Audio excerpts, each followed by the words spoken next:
Ladies and gentlemen, my guest this week is Tony Hadley. How you doing, Tony? Yeah, I'm good, mate. No worries at all. Yeah, pretty perky, very busy, and enjoying the rain. Not. Now, is it true that you are one of the co-founders of Spandau Ballet, 1976, and you were all students at the same grammar school? Well, right. The story of the band. There was the band was originally, right. Okay, this is the story of the band.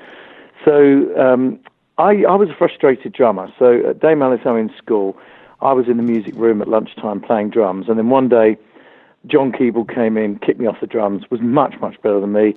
Steve Norman, Gary Kemp, our original bass player, Michael Ellison, and a couple of girl singers. So I used to go down and watch them at lunchtime, and I used to think, God, I need a proper singer. And at the time, I'd been singing, because I sort of cut my chops at Pontin's holiday camp with my mum and dad.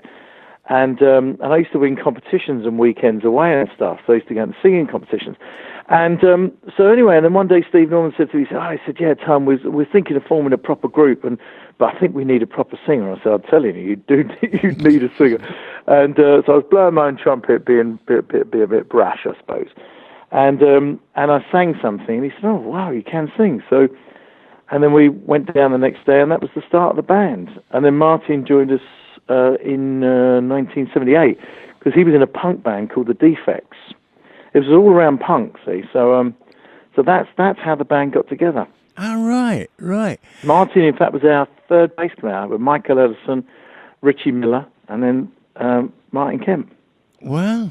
Now, the thing that always fascinated me about Spandau Ballet is the band arrived at a certain point in music. Yeah. And, I mean, that whole sort of persona, the whole image, everything was quite fantastic. Yeah. And I suppose one of the combinations must have been Live Aid in '85.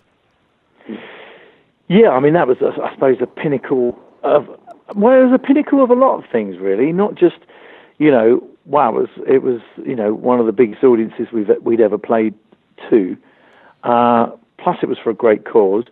Plus, you're there with all your heroes that you watched on Top of the Pops, your McCartneys, your Phil Collins, your Queen, Bowie, and everyone. So you're kind of in awe of everybody. Plus your contemporaries. And it was an event that sort of changed the world, really. I mean, I think that certainly changed people's perception of charity and about what music could do and how we should be more charitable to nations that are less well off than ourselves. And so I think it was a real kind of sea change in terms of the way we look at charity today. And of course, going back before then, we were just involved in the club scene that was going on in London, and so we were sort of part of that whole scene: post-punk, new romantic, electro. Yeah. You had the Duraners, you had Depeche Mode, you had Human League. Good fun times. Yeah, and out of that came the humongous hits: True, Gold, Through the Barricades. Which, I mean, let's face it, they've been covered by loads of different people as well as huge hits for yourselves around the world. How do you feel about those songs now? Well, I feel good about them, because I wouldn't be here talking to you if it wasn't for them being hit records. I mean, people say that, hey, do you ever get bored of singing those songs? I say, well, no, because I'm around, because of the legacy and everything and stuff that I've done as a solo artist and that, and worked very hard through the years. Yeah, people say, do you get bored singing True? No, I don't, because every audience is a different audience, and you see people, as soon as you start those opening sort of chord sequences, you see people kind of go, oh, yeah. Do you remember when we got married? And stuff like that. You get some blokes, do you remember when, Bing Bang Bong? Yeah. So, yeah, it kind of triggers off a set of emotions, and that's kind of what music does. And so I never get bored. I mean, something I do get asked a lot lately is because of the, I suppose, the upset within Spandau between me and the rest of the guys, and I resigned from the band. Can I still sing those songs, and do I still sing those songs? And the answer to that is yes, I can and I do, because so when we come to the concert on 10th of August, I'll be singing True, Girls Through the Barricades, Highly Strung, Cut Long Story Short, Brilliant. plus a couple of fun songs that we love to do, and then also stuff from the new album, Talking to the Moon. So it's a real mix of the old and the new. We've been testing it out for a long time now, some of the new material, and it's been going down really, really well. So, it's all good, all good. I was going to ask you about True and PM Dawn, Set Adrift on Memory Bliss. What was the feeling when you heard that? Well, I thought it was great. I mean, a lot of artists, I think in the past, not so much now, but had a bit of a problem with people sampling songs and stuff. And I think it's a sort of it's a nice little tribute to you as an artist. And I thought they took that kind of chink, that guitar riff thing, and turned it into another lovely song, actually. Very memorable, really catchy. And then they asked me to be in the video, flew me over to Miami, and I had a week off in the sun, and I did one day of filming. That's tough life, isn't it?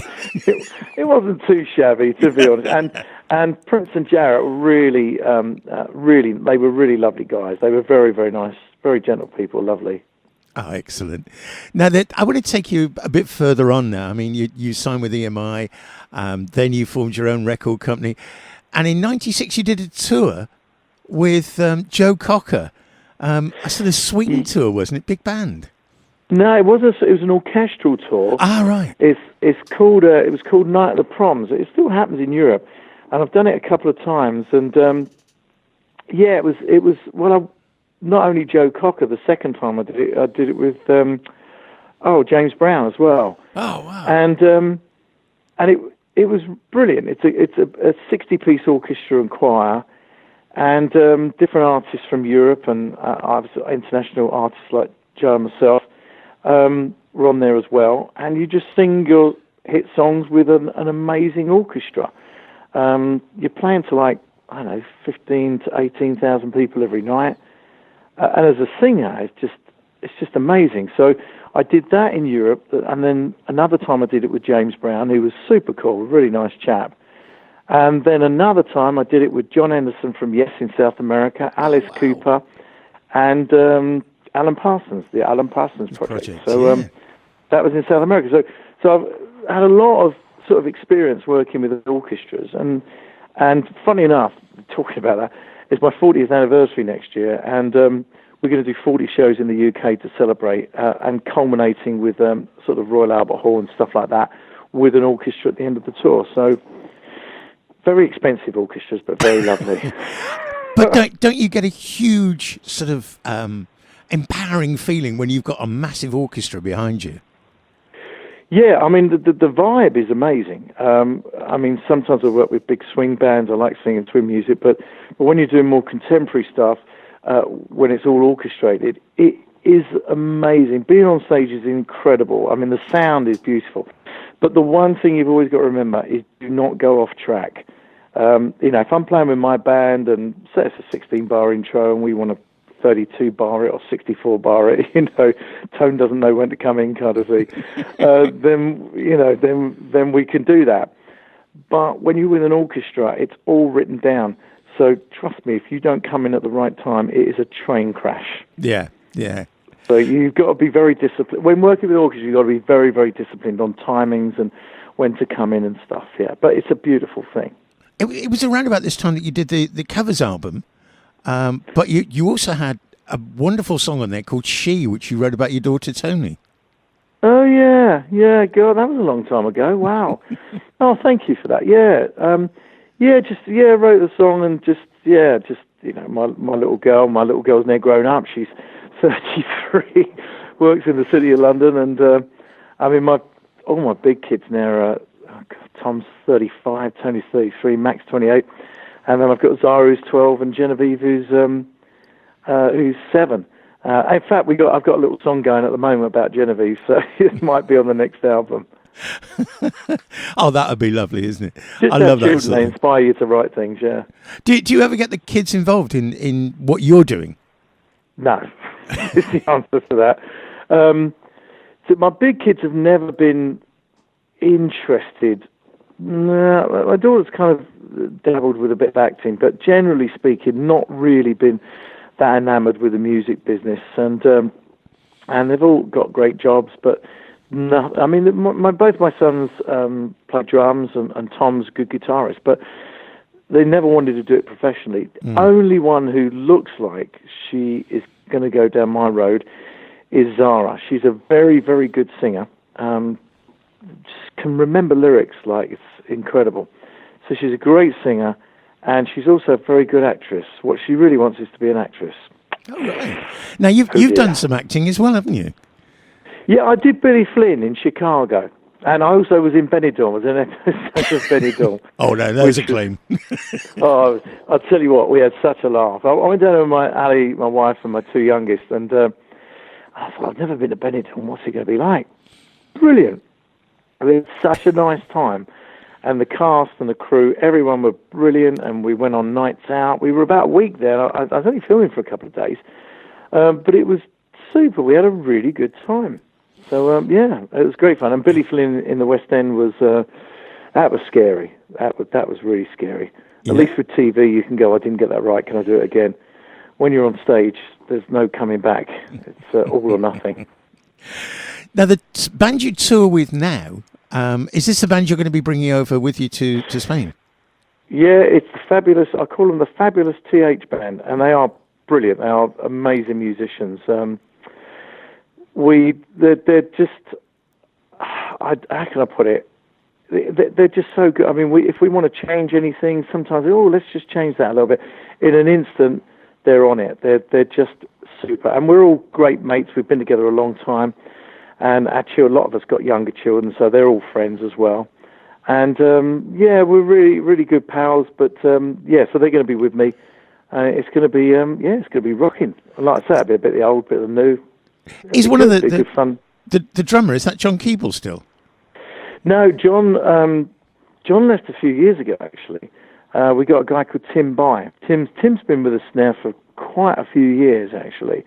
And, yeah, Tim's fantastic. I mean, John's obviously great stuff, but I don't really see the Spandau Boys anymore, to be honest, if I'm honest with you. So, I can imagine. Yeah, it was a... ask them why, and they'll never tell you, but there's a very specific reason. But there you go. Another time. Another time, yeah. I'm also fascinated by the amount of things that you do and the diversity of things.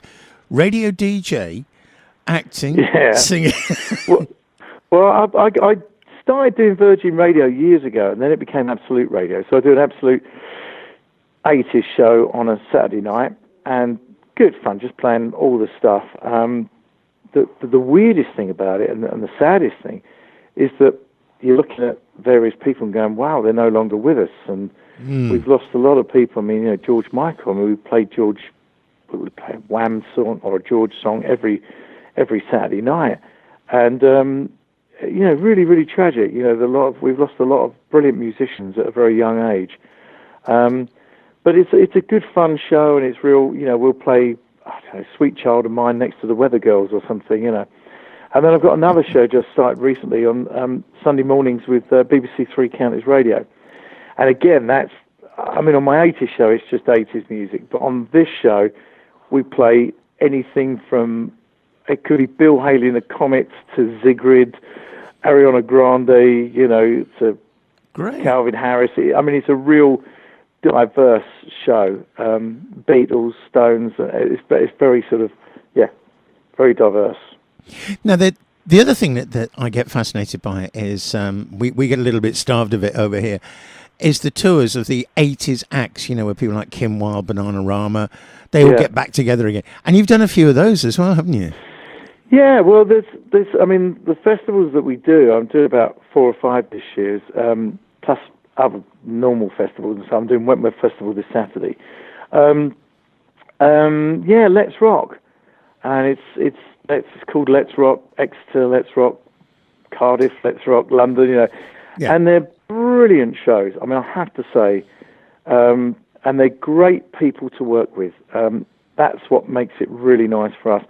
And they'll be your contemporaries backstage. It's great. Midge, I love chatting to Midge. He's brilliant. There'll be He's a Heaven great 17 guy. there. There's basically, we have a lounge backstage with a running bar, which is always good, and Yes. running food, and just all your mates, and it is good fun. The great thing for me at the moment is that because of making the new album, the Talking to the Moon album, that I'm also, I suppose, one of the few acts actually doing new material on stage as well, which is going down really, really well. So, you get your trues and your golds and everything else, and through the barricades. But hey, look, check out, there's a couple of new songs, and getting a really good, positive response from the audience, and that's very, very rewarding. And that's one of the things I appreciate about you, if you don't mind me saying, is that there is new material. I mean, we played some of it, we listened to a lot of it. Thank you. And it's relevant. It's not as though it's sort of just the old 80s stuff. No, it's relevant now. It's good. How do you keep fired up? How do you keep sort of thinking, well, I've got to do something new. I've got to do something new. Well, I mean, this album took so long to make. I mean, but I see, I got back with Spandau on a couple of occasions. Then I did an American tour, and then I'm easily distracted, which is one of my biggest problems. Plus, having two young children and doing school runs and cricket runs and everything else it's kind of trying to find that balance between work and kind of home life. Yeah, but I still love music. I still get excited. I mean, we said earlier on about, do I get bored singing True? No, I actually don't get bored singing it. I've never, ever got bored of singing any of the old songs, but loving singing the new stuff. And I do listen mainly because of my daughter Zara, who's massively into music. She's always getting me to check out various sounds and whatever. But again, I'm really into sort of, love people like Chainsmokers, 21 Pilots, love, I was in the gym today listening to AWOL Nation, really, I love that kind of music, and the Killers and the kind of One Republic and stuff like that, and the Script. So I'm sort of I like the kind of music that's quite hybrid-y, so it's kind of got modern kind of maybe sequences in it as well, but it combines strings and a bit of rock. That kind of stuff really excites me. No, I know you're busy, and thank you so much for the time that you've given us today. Oh, that's all right. No, it's absolutely my pleasure. No, it's really, really nice to have a chat for my life. And we're going to see you August the 10th here, Marbella. Yep. Really looking forward to that. It's going to be awesome. And the sun will be shining. Oh, don't worry, we've arranged that for you. Yeah, it's booked. Yeah. No, it'll be a rocking gig, actually. I've got my mate Steve Barber's got a place over there, Steve and Sue, so they're going to come along, and I've got a few of my old managers going to pop along as well. Neil Watson with his wife and kids. So, so it'll be a nice get-together for a few friends, and it'll be a rocking gig. It'll be great. There's one thing I want to ask you about. Yeah. And this is a bit off the wall, and I don't know whether this is true. But do you have dealings with breweries? Yeah, I have had. I love real ale. In fact, I live in the country now. I live in Buckinghamshire, and XT Brewers is just down the road, and they hold a kind of basically a beer sampling thing every couple of months. So a few of us trotted down there. It's not a place you want to go if you're a single man looking for a woman. No. It's just full of blokes drinking real ale. I love that kind of thing. It's all full of farmers and stuff like that. But yeah, no, I did. I was involved in making beer, and the company where I was brewing actually got taken over by the Chinese. They're taking over everything. So so I've kind of stepped out of it, to be honest, and also I'm so busy with music. Yeah. I can't really, and also the radio as well, and I can't really have any more time. So, but I do like drinking it. Well, that's a benefit. It's quite good over here as well. That's nothing like a good pint of English real ale. And I was going to go and try and find a pint of gold, actually, or what was the other one? Moonstone. Moonstone IPA, 5% up, rocket fuel. Tell you, really good. Yeah, a couple of those and you know about it. Yeah. Bit stronger than San Miguel. Absolutely. Tony, it's been an absolute pleasure talking to you. Thank you so much. Thank you very much. No, good laugh. And listen, see you on 10th of August. You Brilliant. betcha. I'll be there. Come and have a cold fizzy one. You betcha. Take care. All right, mate. Listen, thanks very much. Thank you. Cheers for now. Take care. Bye-bye. Bye. Bye-bye.